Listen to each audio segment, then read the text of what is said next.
as I have already mentioned, today is indeed game day, and it has not been since WandaVision that I have felt this excited about game day, about new episodes, particularly of things dropping on Disney+. I mean, don't get me wrong, I've said this before. I liked Falcon and the Winter Soldier. I did. I liked Loki. I'm not so thrilled with Hawkeye, but I didn't love any of them, right? Not like I loved WandaVision. This show is a return to form. It has everything I want. It's got some badasses to it. It's got some great action, fantastic dialogue, humorous when it needs to be humorous, and some underlying great mystery as we get questions unfolding. And it's all anchored by a couple of fantastic performances by Oscar Isaac and handsome Hawk himself, Ethan Hawke, as the man who walks on broken glass. And just, he's an ode to Annie Lennox is for his entire life. That's all he does.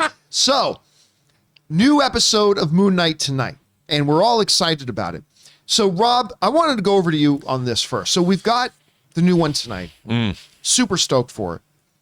We ended the last episode with Stephen with a V and Mark, of course, waking up in Egypt. With, by the way, a magnificent, I watched the episode for a second time, but this time I played through the credits. Some kind of fantastic Egyptian hip hop song. Like, I have no idea what they're saying, but I was loving that tune. I got to go download it or something. Anyway, we're going to pick up now in Egypt. Rob, what are you expecting out of this episode? What are some things you think we can see, and what are you hoping for? Are they in Egypt? Well, I mean, I think the real question that I have, I'm sorry, I think that we've been given a lot of things that I don't believe yet should quite be taken at face value. Maybe I'm wrong. Maybe they will all turn out to be at face value. But knowing, having read those comics, I don't know, John. I don't know. All I know is that I'm loving this. I'm loving this iteration of Moon Knight. I think Oscar Isaac is just spectacular in the role. I love Ethan Hawke. I actually love all the casting. And I honestly don't know where they're going to take this. In the trailer, there was a shot of Stephen, Mark, who knows, in what looked like an institution. Like he was in the funny farm. I didn't even watch the trailer. So this is all information to me. It's not a spoiler. It's in the trailer. I didn't know about that. And I'm like, yeah, I'm in Egypt. Are you? We'll see. Well, now listen, you've been saying this whole time that you think there's a very good chance that everything we've been seeing, well, almost everything we've been seeing, may not actually be real. It might all be in Steven's head or what have you. Or it's some kind of a delusion, only because, even Khonshu with F. Murray Abraham talking, he's not talking like an Egyptian god. He's talking very colloquial, like you'd meet him in a pub, like some loudmouth in a pub. That's what Khonshu kind of sounds like. So all I know is that I'm liking the show more than I thought I would and more than I hoped. It's different, but I'm really loving it. And I feel like we're watching a movie every week. And I wish we could watch it all at once. But hey, now that I have my aviation gin, those short running times, Chris, let me ask you. You have been watching along with the series. You know where we've left off. Last week's episode was fantastic. To me, I thought it was even better than the first. What are you maybe speculating what we may see tonight? Where do you think this episode's going to go tonight? What are you hoping to see? I mean, man, I love the idea of Khonshu just being kind of your drunk persona, right? Mine's Chrissy Denizio. She's terrible. She comes out and she's rude. Denizio. I got to make a lower third for Chrissy Denizio. When she shows up. That's who was at the bachelor party this weekend. I want to hear all about that. We'll talk about it.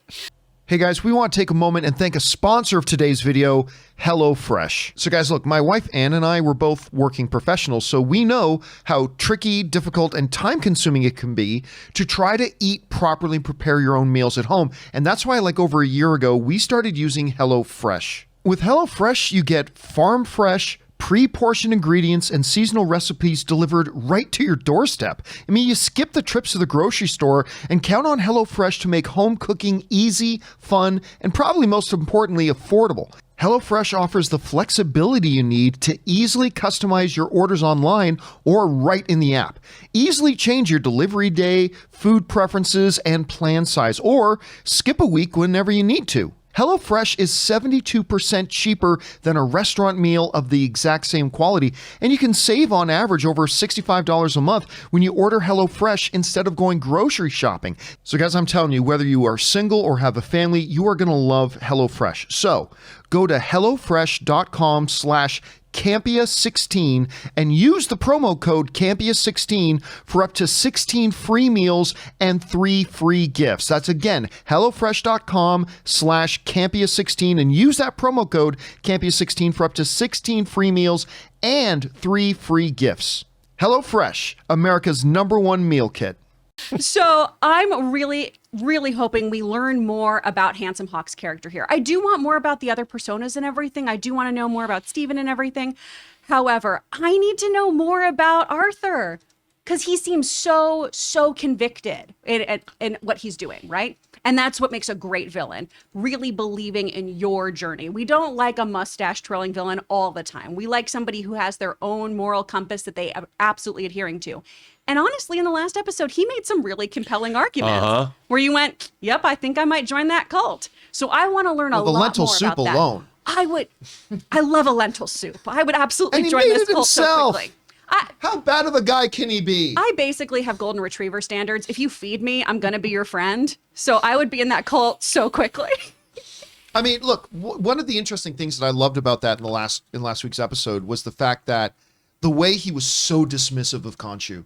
I love that. What is he saying now? He is true justice. Or the rattling of the windows and windows. He goes, don't worry, that's all he can do. Yeah. See, he's just so smooth about it all. I mean, he did say that he was Khonshu's avatar before Steven. So but all of that just, to me, it's all suspect. I'm like, all of it. It just seems too pat that he knows exactly what Khonshu's saying. I just have a feeling that depending how long he was Khonshu's avatar, I don't think we're hearing Khonshu saying the same thing over and over again. I don't think we're being told the truth. I think there's a lot of unreliable narration going on in this show. Well, like you said, tonight is at the end of tonight's episode, we will officially be halfway through the series. Yeah. And so I have a feeling that if you're right about that, we'll know by the end of tonight. I think by the end of this next hour, we'll know for sure where we're at with that.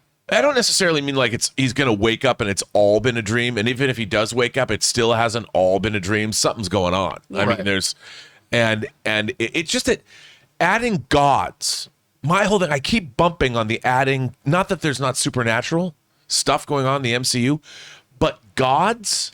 You know, the cosmology. Speaking, I mean, we've got Odin. I know. That's the thing. The cosmology of the Marvel universe is something that is expanding. Right. The Celestials and the Eternals, and yet, who's working for who? Like, what's going on? Like, do the Egyptian gods deal with the Celestials?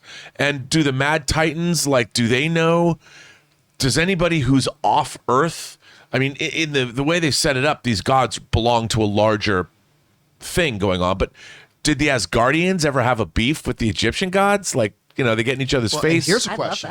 Do the Asgardians come to Sun in Egypt when they want to get some, Here's a question for you. Vitamin B or whatever? So, the people who were given early access to the show were only shown the first 4 episodes. Right. Meaning they kept the last 2 episodes completely private.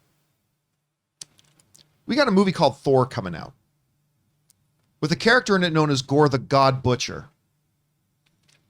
Any chance, how wild of a theory is it that in the last 2 episodes, a tie-in with Thor where maybe Amit is there, Khonshu's there, and the certain entity known as Gore the God Butcher shows up and takes him out? I'm not saying that's what's going to happen. I'm just asking, what are the chances of that? What do you think?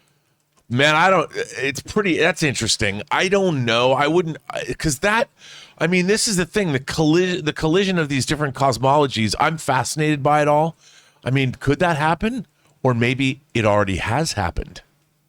Oh, Chris, what do you think about that admittedly wild theory? I don't think it's going to happen, but that would make a lot of sense for why we've seen so little of Thor, Love and Thunder. If it was just we're holding out until it lines up with this episode and then we get a trailer drop, And that's when we see more of Gore and everything. Because that could be cool. When does Moon Knight end? Right around when Doctor Strange, the Multiverse of Madness comes out. Mm-hmm. Yeah, like 4 days before. Yeah, so again, not saying that, but one person we haven't heard from here is Ray. Ray, What are you thinking we're going to see tonight? I hopefully not rain, because that toilet paper will fall off of Moon Knight. I don't know. No, I don't know. I have no idea what's going on with the show. Like, seriously, like I'm going crazy with it, but I like what I'm watching. As far as the cliffhanger from the last show, I think they're really in Egypt? don't think they are. Oh, really? I don't think they are. I think it's all in his head. This whole thing is all in his head. Well, I mean, just for the record, I also do not think Gore the God Butcher is going to show up there. It's just that, the fact that we've got gods running around, we got a God Butcher coming along. It'll be interesting. I give it a 5% chance, 95% chance it won't. Anyway, guys, question is for you.